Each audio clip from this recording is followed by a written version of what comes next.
I promised you last week that I'll be coming live. I'll be coming live, and I'll be coming live, and I'll be joined by a few other people, who will also be joining me to come and, we are on a mission. We're on a mission to, we are on a mission to try by all means to educate the saints, to educate the body of Christ, about the falsehood that is happening in the church.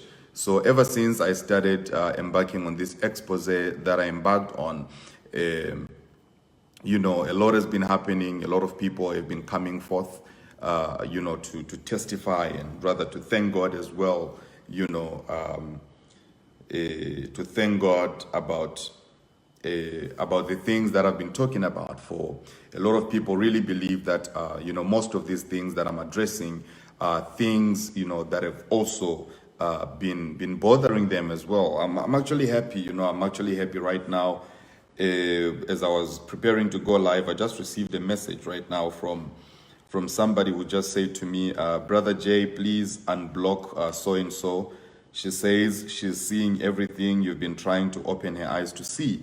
It's a message that I just received right now. And if I'm looking at this name, the name of the person being mentioned here, this is a woman from the Joburg church. This is a woman from the Joburg church who's been fighting me left, right, and center. Since last year, she's been coming out, guns blazing against me, just doing all sorts of things, saying all sorts of things, attacking me and saying I'm lying, I'm doing this and that, but eventually I'm glad that eventually she has seen the truth. And without wasting so much time, I'm gonna be joined. I don't know. I do not want to waste so much time tonight. I have a guest who's gonna be joining me right now. This is a lady who was serving in Johannesburg. This is a lady who was serving in Johannesburg. A lady who was serving in Sandton. She reached out to me and she said to me, Jay, you know what? I'm so happy to see what you're doing. And I also have a story. I've been quiet for a very long time. Ever since I left that church, I've been very quiet, and I haven't really spoken much about my encounters and everything that has been happening, in my life. So I said, you know what you have just said right now will be of help, to somebody out there who still thinks that J. Israel, is up to no good. J. Israel is trying to settle some personal scores, and J. Israel probably has a personal vendetta, against the Joburg pastor. But I want you to know that this is really from the purest part of my heart. I'm really not doing this to try and discredit anybody or to try and fight anyone, but I'm really doing this to help the saints, to help the children of God, to see the light. When I saw the light, I ran for my life. And wherever you are also, after seeing the light, you have to run for your life before it is too late. So, Lillian, if you are watching right now, just drop a comment in the comment section so that I can be able to add you. Just drop a comment in the comment section. The lady who's going to be joining me now, her name is Lillian. And she is in Australia right now. And when I was talking to her, she said to me, herself and her husband were in so much trouble. Herself and her husband were in so much trouble because the Joburg team actually wanted to kill her and also to kill her husband, and they had to run away from South Africa, and right now they are in Australia. Fine. Look, before we say anything, we get to talk or whatever, I just want everyone who's now to understand the purpose of this attack anybody. Is not to attack anybody, but this is to open the eyes of God's people. You know, the side of the church, that they have not seen. That is the main purpose of this conversation. So, this lady right here who has just joined us, her name is Lillian, and Lillian was actually saving. She was serving in the Joburg church. She was serving in the Johannesburg church, and as she was serving in the Johannesburg church, I remember very well that the first time I went to Joburg, when I was attending a service there. She is the one who came to pick me up from the airport. You were serving in the hospitality department, right? Yeah, that's Yeah. right. Yeah. She was serving in the hospitality department, and she's the one who came to pick me up from the airport, and then she took me to church. Even all the other days when I used to go there, you used to be the one, who would come and pick me up. Although we never really used to talk much. Sure. Then all of a sudden, I saw that you disappeared from Johannesburg. I don't know what happened, what reasons. Only for you to resurface now, coming through to say, when you began to tell me your experiences and everything, and I was actually surprised. So maybe, Sure. do you want to take us through, just bit by bit, and for your own security as well? You are in Australia, so no one is going to no one is going to give you any problem. Yeah, to set the record right now, I'm not scared of them. Okay. They can come for me. Yeah. If they think I'm lying, they have a platform. They can face me right here. We can talk face to face. Yeah. Okay. I'm gonna say nothing but the truth. Because the time we left the MI, that church, Johannesburg church, we were attacked so much. We were bullied on social media.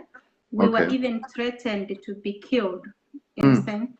So we had no freedom of moving at all because they started sending funny people moving around our area, but they couldn't get through because we had also security in our house. So yeah. So people who attack people on social media without first-hand information, I really feel pity for them because most of them, they are very innocent souls who are defending their so-called papa, but they don't know that their so-called papa is using them actually for his own selfish benefits. Okay. Yeah. I just want to say something right now to everyone who's part of the Johannesburg church. I know that there is no one who is part of the Johannesburg church who does not know you. Sure, no one There's doesn't know nobody. There's because nobody who is I part of was the a Joburg very church who friendly doesn't know you. person. I'm a very social person. I was working in hospitality. I was serving at my best. You are my witness. So I don't think I have any ill motives except clear motives to save the lost souls. Very innocent girls and boys who are serving there. They don't know what they are in. You understand? Yeah. For Some of how them, many they years know. were you serving there? That was I served there for 1 year. I joined the church for 1 year. Okay. I'm gonna explain how I landed there and and how I started. Okay, so you serving. can just take us through maybe from the beginning when you got there, then what happened, how you ended up being in that other office that you told me about, and then what you saw, and then the whole scenario of the lady who died in the church, then how that thing was covered up, and then just bit by bit, just take us through. We have all night. Sure. We went to AMI because myself I was suffering from arrhythmia. It's a heart disease. My heart was like growing bigger than its normal size. So we had spent a lot of money in the hospitals. And to be sincere, I got healed. My miracle was not fake. That was the only miracle in that church which was real. And how did it happen? What really happened with your miracle? I was just in the normal service. I remember it was Easter. It was a Good Friday. Okay. That is 2016. Yeah, that was 2016 Good Friday. And then I entered the church. People were taking pictures. I even met the media people. We entered. It was nice. I was wearing a skirt. So that scared. When we went to church, the prayers were really overheating. You know, when you don't know anything, there are people there who are really praying because they don't know what these people are into. Okay. So all of a sudden, my stomach started swelling. Okay. And then I was tapping my husband and asking him, look what is happening to me. He didn't even bother to see me. So when he looked at me, he was like, what is happening here? I said, I don't know. Maybe I'm dying. I don't know what's happening to me. And then he tried to maneuver his way to the front, maybe to get Pastor Alf or anybody to come and pray for me. But he was seized by the security. They were chasing him back, those Alsa people, those rude guys. Yeah, so he came back very heartbroken to the seat, and then we sat there. I was crying the whole service, and people around us were like, is she pregnant? Is she giving birth? Because my stomach really swelled like I was 8 months or 9 months pregnant. Okay. So the ladies, no, is she pregnant? No, she's not pregnant. There's a short lady who works as Asha. I've forgotten her name. She's a very nice lady. She normally works that aisle of the middle. Okay. So she came, she's a lady. She said, are you pregnant? Are you in labor? I said, no, I'm not in labor. I'm not pregnant either. So when the service ended, the pastor so-called stormed out. Everyone stormed out. Okay. My husband tried to reach some people there, the pastors, to come and pray for me. No one was ready to help us. No one was even bothered to listen to him. The only person who came to pray for me is Pastor Mark Ngoy. Pastor Mark Ngoy, okay, I think I know him. Yeah, I know him. Yeah, by then he didn't know us. He didn't even know that my husband is from the DRC. He was thinking my husband is from Nigeria. I don't know. By the way, Pastor Mark Ngoy also left. He also left AMI. He's not part of AMI anymore. No, he's not part of the AMI. Yeah. Okay. So when he came, he prayed for me and he said, "No, this is deliverance. Do not worry. Just go home. You will pass water and you will be fine." Okay. We went home with a big stomach. So my husband took some pictures, and the media was surprised. And for some reason, you know, God works in a mysterious way. They never kept that record because it was not part of their planning. Those media guys, they know what they're doing. They know who to capture. You understand? So they were not bothered about me. So when we went home, I remember it was 4 in the morning. We didn't sleep the whole night because my stomach is too big. We are worried what is going to happen next. And then I went to the bathroom, and then all of a sudden I passed the water like someone who is like pregnant, and the water froze. And then my stomach went back normal. My swollen feet came back normal. Up to date, as I speak, I've never been sick. I've never been having such a heart attacks. Like I used to have panic attacks kind of 2 times a week. Yeah. So we went back to church, and the life went as normal. That is the time I dedicated my life that I'm going to serve God because He has saved me. I joined the hospitality department. If Colani will be honest, I was amongst the faithful, the faithful person who we could call any time of the day, any time of the night. I would go get my car, go to the airport and fetch the guests. So we went on like for 1 year, I guess, in the church.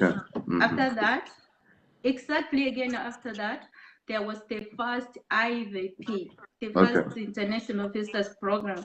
That is the time this lady, she's not coming from outside the country. She comes from Boxburg, and I would really like if she really loves the mother. That is a mother, that is a parent. To keep quiet, because me, I couldn't have kept quiet. The lady passed away in the service, the so-called IVP. Before you touch on the lady that passed away, you said to me after Pastor Mark Ngoy prayed for you, and then after some time, you were called to testify after you were working together with with Jackie. Yeah. When you started working together with Jackie, you told her that this is what happened to you. Then you were called for testimony. Do you want to touch on that before we go to the lady who died? Sure. Yeah, with pleasure. Okay, I remember we were in Jackie's office. I don't know what we were talking about, and I told her, like, Mommy, do you know that I got healed in this church? She was very surprised. Like, how? With what? When I told her, she took the phone and called their pastor. Do you know this and such a thing happened in this church? And then she came up with something like, I'm sure aware that she spoke that. I'm tired of fake miracles. This is a real miracle here. Oh, so Jackie said that fake miracles. Yeah, I'm sure and she, you had she a just real miracle quoted that out had of happened to you. now. I'm in the room, and then in the back of the mind, I'm like, what did she just say? Anyway, I respected her so much, so I just still remained at the back of my mind. You know, when there are yeah. people who are watching right now. We have been saying to me, oh no, what about us who received real miracles? You see, you went there, and because of your faith, understand? Yes. Because because of your faith, you this thing happened to you, and then because of your faith, you got healed. You know, the Joburg pastor, but because of your faith, you were healed. You know, because atmosphere where you were saying, I'm here for God, I'm not here for anything, you know, and then you got healed, you see. So it is true, you know, there are real miracles that happen, even but it doesn't mean that they are happening because the pastor is, you know, is powerful. He's praying for you. It's because of your personal conviction of faith. Yes.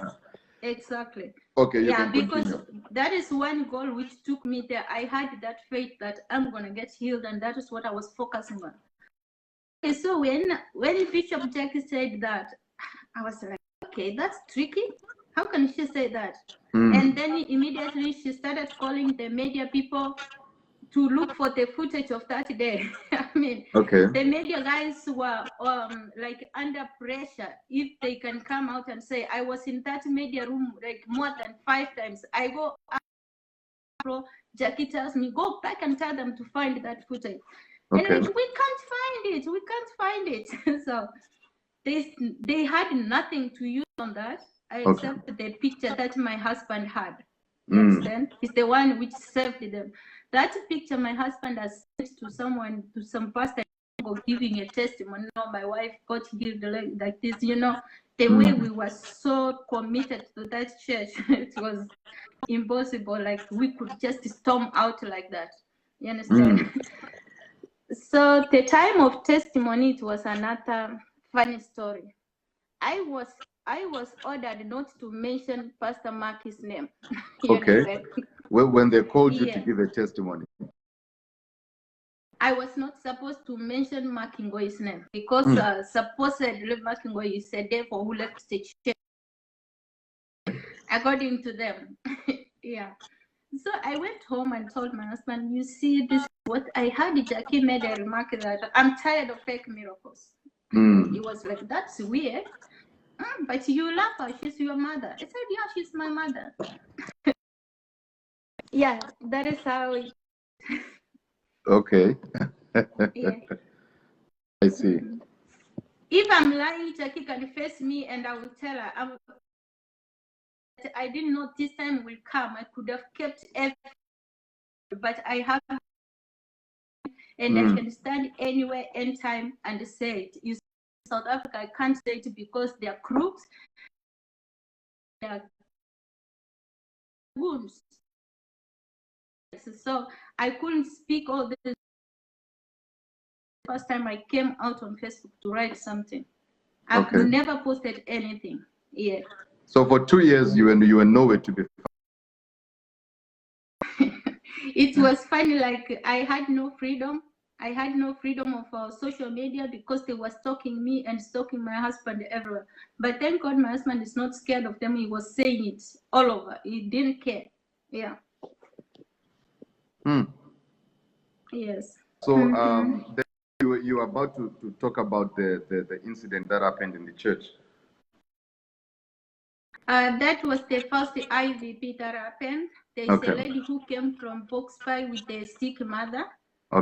And then the lady died during the service. Okay, she died during the service. Okay. Yeah, she was seated next to the choir side, and then they had to cover up with those posters which is written IPP, like those ones, and then the hospitality people had to cover that side. I don't know. I was there, but myself I was confused. I was a part of the people who was covering the body. I mean, so did you know that the body was? Did you know that the person was dead? Yes, I was there. Okay. I was part of the people who was covering the body. I was part of the people who was you were covering the body lady. With these hospitality things. Yes, those rappers, like we had to hide and make sure like people don't notice. People were passing through that door. We have to make this lady like at least she needs to calm down, not to throw attention to other members or any other people. And then I rushed up to the second floor. I told the Jackie, do you know that someone is dead in the auditorium? And then she was like, who told you this? I said, I saw her. And then she said, no one should know this. Go down, go there, go look for Pastor Penn. I go look for Penn, and then he came, he was panicking all over, calling that doctor, the tall doctor, not Dr. Naso, the other one. Okay. So that is the doctor that Jackie told me I should go with the lady and the body to the hospital. Which doctor is that? Can you remind me the name? The other one, not Dr. Naso, the other one. Oh yeah, their doctor, the one that they use all the time. Yeah, the best doctor they have there. Yeah. Yeah, that doctor is the one who was driving his Mercedes. And then I'm asking him, but doctor, what if police catches? He was like, no, have faith, there's no police. He was driving in a high speed. The lady at the back is holding. You knew that this lady was dead, and even the doctor knew that the lady was dead, but you still had to drive the lady to the hospital. Okay. After she was it was order from above that to get the body out of the. There was a call from above, from the big office saying that get that body out of the compound, out of the church compound at all means. Within minutes, get that body from that that place. There was tension the third floor, there was tension in the second floor, there was tension in hospitality, people were panicking all over. And then now me, doctor, the dead body and the lady, the mother is dead. Like she's also holding the mother who is dead, like a person who is sitting like a passenger. I'm looking at her, I'm looking at the doctor, I'm like, doctor, we're in trouble. If police catch us, we're going down. You said there was the doctor. And who else? Doctor, me, the mother, the lady who is the mother died. Okay. Do you remember the name of the lady whose mother died? Honestly, I don't remember. It has been a long time. Okay. But if Edenfell Hospital, I'm gonna go back and trace the dates. I will tell you the date. They need to trace that.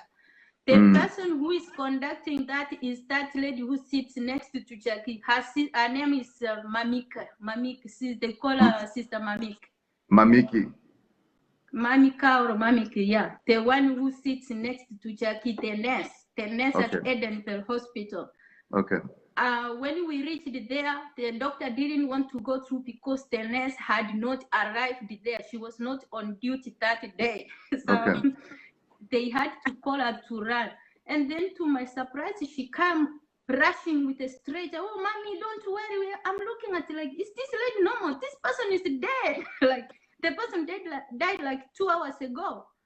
She took the body inside, talking to the dead body. The lady who the mother died, she's confused. I don't know if they paid her to keep quiet. I don't know.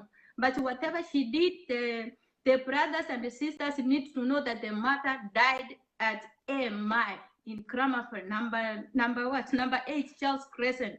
That is where the body died. That's where the mother died, not at Edenfell Hospital. Yeah. So if I'm to understand you well, for the sake of the understanding of everyone who's watching, you are saying this lady died in church. Yes. And she was kept in church, and they told you guys to say, make sure that nobody sees that the lady is dead. Yes. And you kept her during the service. You kept her inside the church, and the lady was alive. The lady was dead, You covered her as the hospitality team. That's what you are saying. Exactly. If the ladies in hospitality, they are honest enough, they can stand and say, this is the truth. I can name them one by one, but I don't want to put them in trouble. Which other ladies from the hospitality team were there? I don't want to put them in trouble, but they know themselves. Okay. No, it's fine. Yeah, they know themselves. Okay, no, it's fine. After that, they were called by Magasela, that general, that was the wise man. Okay. Yes, the wise man. He called them and he was shouting at them. He was like, "You, how did you do this? Who told you to go there? Who told you you're the nurses?" Like, you see, yeah, he was shouting at them. They were in trouble, but that one, it also went like that. It went down like that. Yeah. So you said that you got to the hospital, and then Mamika, this Mamika, the one who sits next to Jackie, is a nurse. Yes, and she works the at one that Edenfell you waited Hospital. for. Yes, to come and take the body which she was speaking to as a human being who is alive. So she knew that the lady had died. Already they called her. They told her rush to the hospital and take control, damage control. Yeah. Yes. And then she took the lady, pushing the lady inside the hospital, acting as if she's talking to the lady. On a stretcher, acting like she's like, "Mommy, please hold on. We are here for you." And I'm like, this lady, I think she's insane. I mean, me and her, we never got along, actually. That lady, me and her, we never got along at the healing department. Never. Yeah.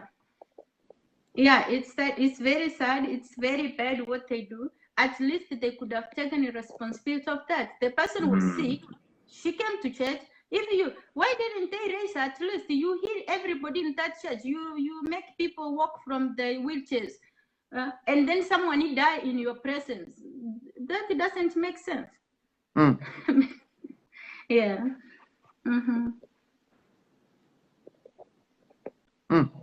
Yeah, this is something, eh? Yeah. The people who think I'm lying, the people who, if they think I'm lying, let them come and face me. Let us go back to Edenfell Hospital. Let us trace that day Mamika was not on duty. And when we were driving back from the hospital, the doctor parked the car alongside the road, took off the number plate. What was that for?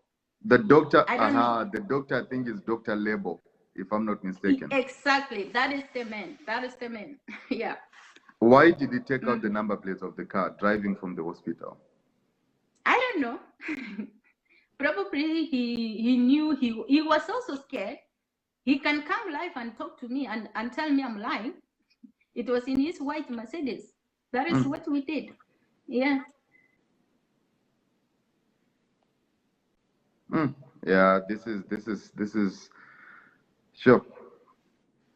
Yeah, it is sad. And then then when you now got back to church, what now happened? Nothing. Everything went back as normal. Like only the pastors, the bishops went up. Hi, testimonies. Okay, I want you to just try to take a bit of your time. You said you were okay after the whole incident of the back. Then Magasela came, threatened everybody, and said you must not speak about it. You said after some time you were now given an assignment to be Jackie's assistant or something like that. And I remember because there was a time you used to walk into the church together with Jackie. Yeah. And what was that about? And what was your experience together with Jackie and working with Jackie in her office? Wow, this is going to shock a lot of people. It's some people will feel pity, some people will wonder why it should be like that, but to be honest, the lady is not who she seems to be. The lady is living a life that she's not supposed to live, being the big person at AMI like she is. As for me, I call her the backbone of that church in Johannesburg. Okay. Can you sit? the backbone of AMI, but the life she's living is a miserable life. Can you imagine that she doesn't have a stable house? Every house she stays, she doesn't have a contract more than 3 months. She has to be evicted because she cannot pay. And their papa is busy extravaganting, is helping the poor, is doing this and that, him driving big cars while she doesn't have even money for Uber. If I'm lying, let those ladies from hearing team come there and attack me right now. If I'm lying, yeah, let Jackie come and face me and tell me, no, Lillian, you're lying. Yeah, so it's really very bad. Plug that for me. I see. Yeah, so she's it's a pity sometimes she's so depressed, as you can see her. Sometimes she told me that they can go for 3 months, they are not paid at church. You see, she's not doing any other business at church. Okay. That's what she's doing. Yeah. This is actually surprising to a lot of people who don't know. Jackie is one of the people say Jackie, that face she put there at the pulpit is not who she is. Okay. Yeah. You are now putting of follow this up. This is not a public gossip. Let me make it. I see someone commenting there and saying this is public gossip. This is not gossip. This is addressing the papa to help that woman. The fact that I'm not in that so-called organization doesn't mean I don't have a heart. I worked with that woman. You have never been close to that woman. You don't know what she's undergoing. She's blacklisted from the money they took the loan from Bedford Church. She's blacklisted over 6 million or 4 million. Every day she wants to ask Alf, when am I going to clear my name? He tells her that John is on it. Am I lying? You people from AMI on top management, you know what I'm talking about. Jackie can't even take a phone on credit. She's blacklisted. Okay. I was calling the people who are supposed to come and testify on Sunday. Supposedly, I'm supposed to call them on Fridays. Okay. When I call them, now most of them, when I was calling them, some of them were asking me, "What about my balance?" I'm like, "Balance? Which balance? What for?" And then so you were calling a testimony people. People who were supposed to come and give testimonies, and then I hear you. So when I called them, some of them were asking me, "What about my balance?" I'm like, balance for what? At the time I didn't understand until later on when I called Jackie, asked her, "Mommy, what kind of a person is this? He's asking me for the balance," and then she tells me, "Block that person," and then I block the person. Yeah. So that means, so in other words, Jackie knows all these fake miracles and these fake prophecies that are happening there. So she knows about this. She knows about that? Okay. Come again? I was saying, so that means that Jackie is aware of the fake prophecies and the fake miracles that are taking place in this church. So she is aware of everything. She's very much aware. Yeah. Her and Ben, Pastor Ben, the one who is in Congo right now, are the coordinators. Ben comes, calls, Ben connects with Jackie on the phone, chats. I think they keep on asking each other. I even knew the password for Jackie, but I was not that disrespectful. I couldn't open her phone. If I was into malicious things, I could have opened the phone and get all the evidence. But that is what I was there for. I was there for serving. Yeah. You see, what I want us to put on record right here is that so everything was happening, and then up to a time where you were now about to leave the church, because when you were working together with Jackie, there are things that you found out that you were not supposed to find out. Now that this is where we are now, so that we can, Well, during the time I was working with Jackie, she kept on mentioning that I need to, like, they need to take me through spiritual training. But Okay. I never understood what kind of spiritual training they are talking about. Okay. So I never managed to undergo that spiritual training. Okay. What I did is that I kept on working. Sometimes I'm too busy. So yeah, until that day when they were prophesying, he said that I'm going to prophesy me and my sons. I was carrying Jackie's bag, and then during the service, the Jackie sent that there's a tall guy there in the healing team to come and fetch a ring from her bag. Okay. Now, when he told me, Mommy said, give me the ring in her bag, I was like, what? A ring? Why? Which ring? Like, I cannot enter into Mommy's bag because I'm not allowed to open her bag. Okay. And then I said, tell her to give me a signal. Then I will do what? I will give you the ring. I will do it. And then Jackie gave me a signal like it's urgent. When I gave her the ring like that, immediately she started prophesying. And I was like, this is not working for me. Why will she need a ring to prophesy? It didn't sit well with me. I mean, I think she knew that I'm disturbed. Even the time we went up, I was very disturbed as well. Okay. Yeah. And then the following day, I decided to just say, enough is enough. I'm not going to be here. When I left now, I called Aline Anaso. Okay. Aline is Anaso's wife. She was my home cell leader. And then I wanted to talk to her. She told me, no, keep coming to church. Don't bother about that. We're gonna sort it out. And then I confided in one healing team member there. I said, whom can I talk to? I think something is not sitting well with me. And then I suggested, can I speak to Pastor Stephen? Pastor Stephen is the pastor with the accent. And then, she shocked me. She told me, who? That one. And she used a word from the youth in DRC, like that in Dumba, that which means like that bitch. I was like, what?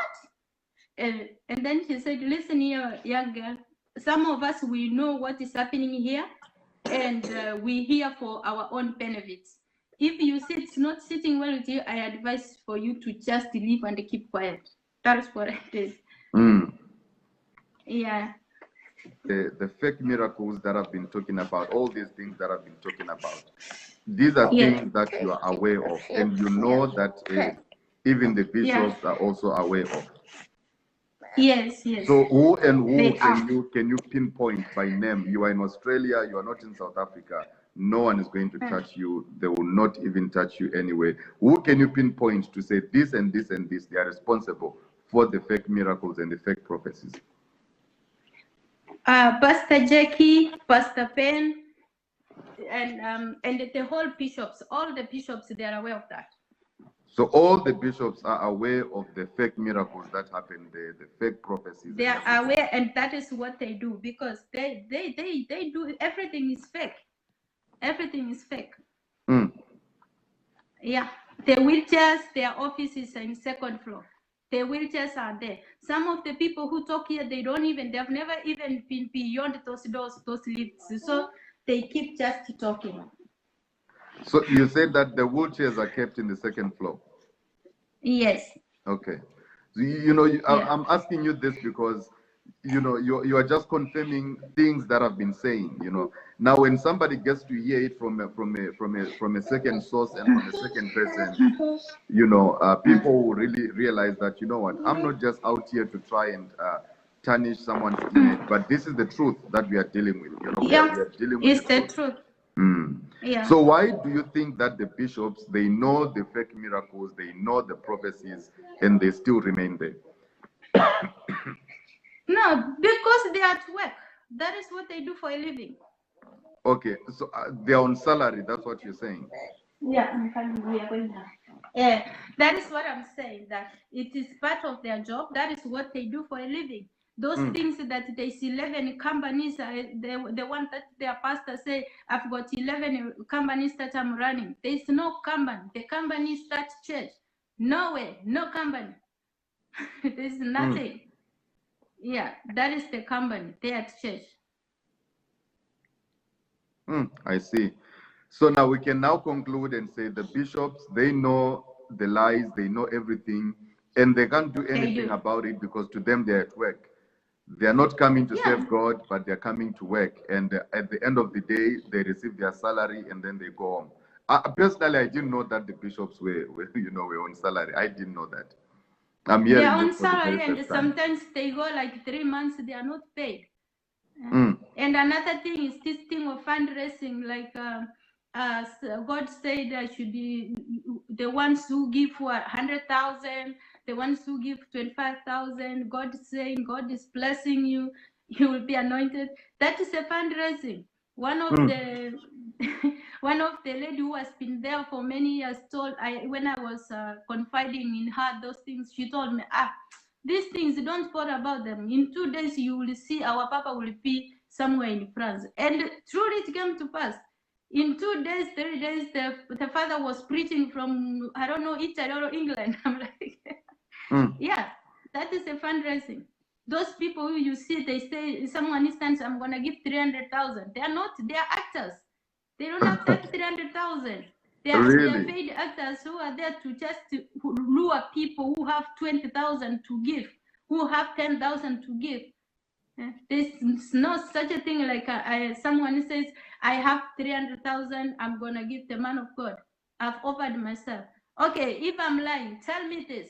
There's one young girl who came to church. And pastor was saying that, oh, this girl was raped by a 70-year-old man, blah, blah, blah. We were so emotional, even crying. They said that I want 5 people to come out and help this girl.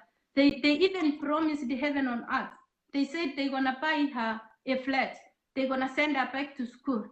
Later on, that girl was sitting there near the main gate, crying. She was not even paid the balance of 1.5 after acting, and then she was chased out like a dog. Why are they doing such a thing? They are taking advantage of vulnerable people. I see somebody just commented now. That's a Sipo. Actually, Sipo is one of the guys who was also in AMI. You know Sipo, right? The Sipo? Yeah, there's a guy called Sipo who just commented. He is one of the guys who was working together with JP. They were. I think he was ushering. Whenever he's praying for people, the guy that would hold people at the back. He just commented now and he said that the bishops are paid 30,000 rands every month. What a lie. They are not paid anything. Really? Tell Jackie to stand and face me and say I'm lying. Tell me. Tell me. Some of the things I don't want to talk here because it will humiliate her. That is not Alpha can only manage to give her a watch, which is a gift to go and give a man. What will she be doing in Alpha's dressing room? What is she doing there? I mean, we don't want to get too personal with stuff, but I'm saying other things. Stop lying. They are not. They go like 3 months without you. I don't know where you are getting that from. Yeah, stop lying. Yeah. Someone who's he was very close at some point, and he might have an idea of. I'm not sure. It's a comment that I just read right here on Facebook. No, it's fine. Maybe in a good time that they have collected offerings, seed, when they can be paid that. So now, whenever, like now, there was a fasting, there was a 7 days prayer and fasting that was happening now, right? Yeah.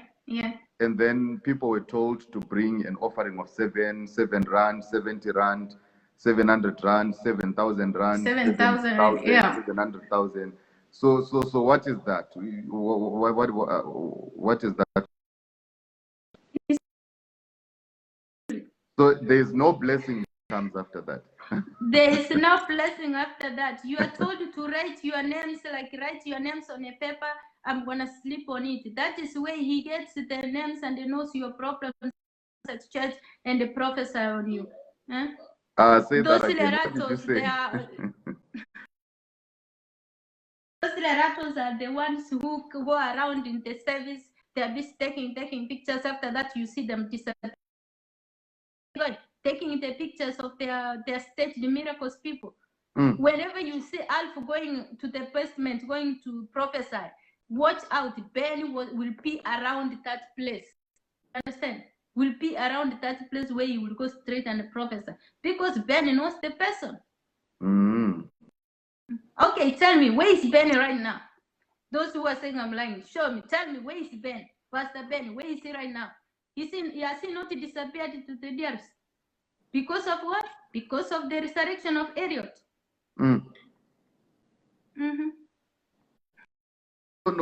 Yeah.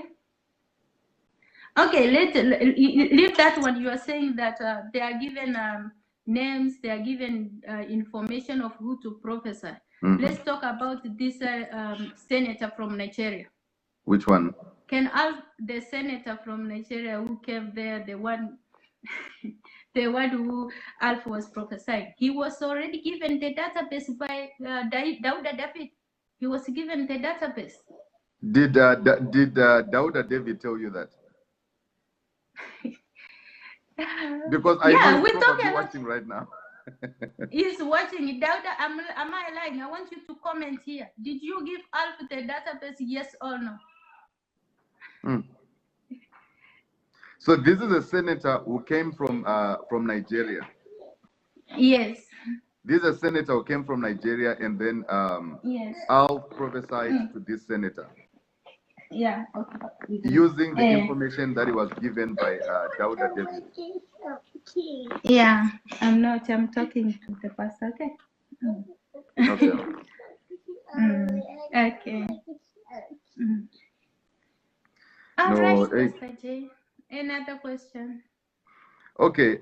In conclusion, I can see that your son has to be put to sleep now. Yes. So now you mentioned something that they were now looking for you. They were sending threats. Would you like to narrate what happened? Because these are thugs that we are dealing with, and when I tell people that these people are not men of God, these people are thugs. Yeah. These people are, they are hitmen. These people are criminals. Would you like to narrate? They are very dangerous your whole encounter in terms of them coming after you? What really happened? What they were posting about you, and who was involved in those attacks against you? Okay, let us start with JB. JB, okay. is another puppet who doesn't know what he's doing. Okay. And there's a pastor who... Does JP know about the fake miracles? He does. Okay. I'm going to make you tea. Yeah. He does know the fake miracles very well. No wonder why he's always defending them. Okay. Yeah. Okay, I'm listening. And yeah, Jibe knows. Pastor Leta, she was also telling my husband that where do you want us to go? You will see what is going to happen to you. She was threatening all such things. And then there's this one called TDA, Pastor Ben, that pastor from Tokoza. Okay. We had all the messages. I think if you go to my husband's Facebook, you will see them. He did screenshot all the messages, the threatenings, and he put them on Facebook. You said that your husband had a picture of Alf together with a certain man who is in the cult in Congo, and then he was exposing him to say that he's an occultic man. Please yes. Don't forget that. Is your husband at home? Just for you to show us the picture on the screen, maybe.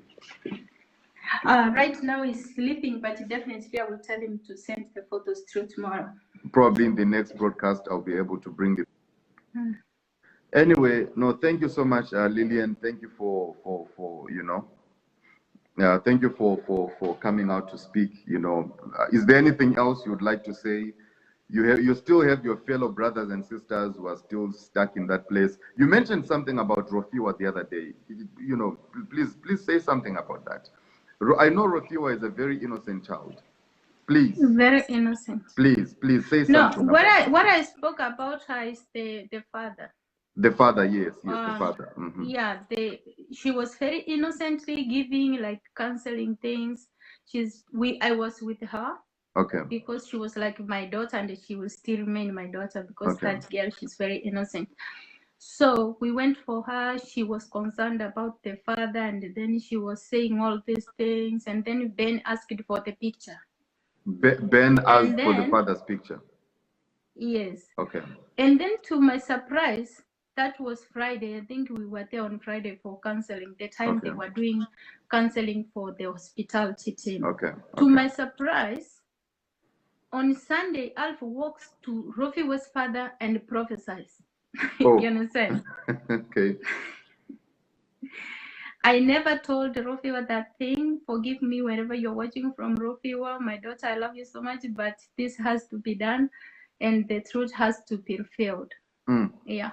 My fellow ladies, my fellow brothers who are there innocently, who are seeking God in truth, please, those people are lying. They are mafias, they are crooks, they are robbers. Like, actually, they are armed robbers. The way Jay put it, I like it that way. Yeah. You are not in the right place.